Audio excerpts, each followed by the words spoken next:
Assalamualaikum warahmatullahi wabarakatuh. Perkenalkan, nama saya Ayuningsi dengan NIM 1930201264. Kelas PGMI 07 Angkatan 2019, mata kuliah Seminar Proposal, dosen pengampu Bapak Muhammad Apandi MPDI yang saya hormati.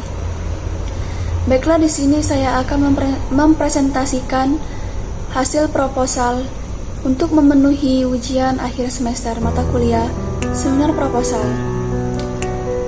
Baiklah, di sini judul proposal saya ialah pengaruh penggunaan metode The Power of Two terhadap hasil belajar peserta didik pada pembelajaran PKN kelas 4 di SD Negeri 2 Tanjung Agung Timur. Latar belakang masalah dari proposal ini. Pendidikan merupakan hak untuk seluruh warga Indonesia. Pemerintah Indonesia sudah memberikan keringanan buat seluruh anak bangsa dengan program harus belajar selama 12 tahun. Oleh sebab itu, kita wajib menggunakan program pemerintahan dengan baik sebaiknya. Contohnya adalah dengan belajar dengan serius. Pembelajaran dapat dikatakan sukses apabila tujuan pembelajaran tersebut tercapai. Salah satu alternatif yang dapat dilakukan oleh seorang guru ialah dengan mengaitkan belajar siswa di kelas, yaitu dengan menggunakan metode The Power of Two. Metode The Power of Two termasuk bagian dalam kelompok kecil dengan menumbuhkan kerjasama secara maksimal melalui pembelajaran oleh teman sendiri dengan anggota 2 orang yang di dalamnya untuk mencapai kompetensi dasar. Metode The Power of Two dalam pembelajaran adalah salah satu cara terbaik untuk meningkatkan belajar lebih aktif dengan pemberian tugas belajar yang diberikan kelompok kecil.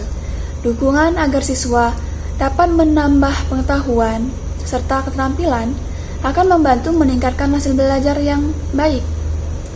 Hasil belajar sendiri merupakan setiap proses belajar yang dilaksanakan oleh peserta didik akan menghasilkan hasil belajar. Di dalam proses pembelajaran tersebut, guru sebagai pengajar sekaligus pendidik memegang peranan dan tanggung jawab yang besar dalam rangka membantu meningkatkan keberhasilan peserta didik, dipengaruhi oleh kualitas pengajaran dan faktor internasional dan faktor dari dalam diri siswa itu sendiri. Selanjutnya, identifikasi masalah. Yang pertama, kurangnya penggunaan strategi yang bervariasi dalam mengajar. Kedua, tingkat hasil belajar sebagian peserta didik masih kurang. Selanjutnya, yang ketiga, aktivitas dan partisipasi peserta didik dalam kegiatan belajar mengajar dalam mata pelajaran PKN masih sangat kurang. Selanjutnya, yang kedua, batasan masalah. Yang pertama, metode The Power of Two. Yang kedua, hasil belajar. Hasil belajar sendiri merupakan kemampuan yang diperoleh oleh siswa melalui kegiatan belajar. Selanjutnya, rumusan masalah. Yang pertama, bagaimana penerapan metode The Power of Two pembelajaran PKN kelas 4 di SD Negeri 2 Tanjung Agung Timur. Yang kedua, bagaimana hasil belajar peserta didik sebelum dan sesudah penerapan metode The Power of Two pembelajaran PKN kelas 4 di SD Negeri 2 Tanjung Agung Timur.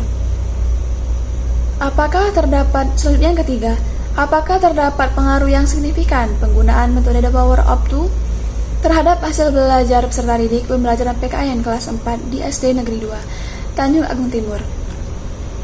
Selanjutnya, tujuan. Yang pertama, untuk mengetahui bagaimana penerapan metode The Power of Two pembelajaran PKN kelas 4 di SD Negeri 2 Tanjung Agung Timur.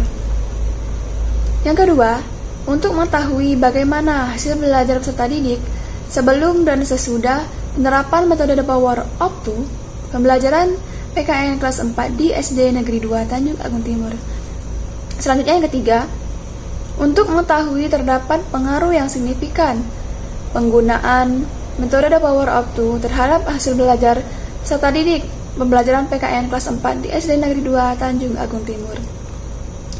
Selanjutnya, manfaat penelitian. Yang pertama, manfaat teoritis sebagai bahan referensi dan bahan kajian tentang penggunaan metode the power of two terhadap hasil belajar peserta didik. Yang kedua, manfaat praktis. Manfaat dari penelitian ini diharapkan dapat menjadi suatu cara untuk meningkatkan pendidikan bagi SD Negeri 2 Tanjung Agung Timur, dan pada khususnya dan bagi pendidikan di Indonesia pada umumnya. Manfaat lain yang pertama, bagi peneliti untuk menambah ilmu pengetahuan, sarana dalam menerapkan pengetahuan yang didapatkan di bangku kuliah terhadap masalah-masalah yang dihadapi di dunia pendidikan secara nyata. Yang kedua, bagi peserta didik, membantu peserta didik untuk memahami materi pembelajaran karena model pembelajaran berkelompok lebih mudah memahaminya, serta memperoleh pengalaman belajar yang membahagiakan sehingga meningkatkan minat, ilmu, kreativitas, dan motivasi belajar. Selanjutnya yang ketiga, bagi sekolah, hasil penelitian ini diharapkan dapat memberikan sumbangan yang positif dan dapat menjadi masukan bagi pihak sekolah dan upaya sosialisasi penggunaan metode the power of two sebagai model pembelajaran alternatif di sekolah dasar. Selanjutnya, landasan teori. Di sini landasan teorinya ada 5. Yang pertama, dari penelitian yang diteliti oleh Yeyen Nuraini yang berjudul Penerapan Model Pembelajaran Kooperatif Tipe Jigsaw dan The Power of Two untuk meningkatkan kemampuan pemahaman matematika siswa MTS. Yang kedua, Muklas. Penelitian yang diteliti oleh Muklas yang berjudul Pengaruh Metode Pembelajaran The Power of Two terhadap hasil belajar matematika siswa di Madrasah Aliyah Negeri 3 Kota Jambi. Selanjutnya yang ketiga, penelitian yang diteliti oleh Iwanita Resti yang berjudul Penerapan Strategi Pembelajaran Aktif Tipe The Power of Two atau kekuatan berdua dengan media gambar untuk meningkatkan kreativitas dan prestasi belajar bahasa Indonesia di kelas 4A Min Tempel Yogyakarta. Yang keempat, penelitian yang diteliti oleh Sri Rusnawati yang berjudul Penerapan Metode The Power of Two untuk meningkatkan keaktifan dalam pembelajaran IPA siswa kelas 4 SD Negeri 1 Kartasurya Sukoharjo.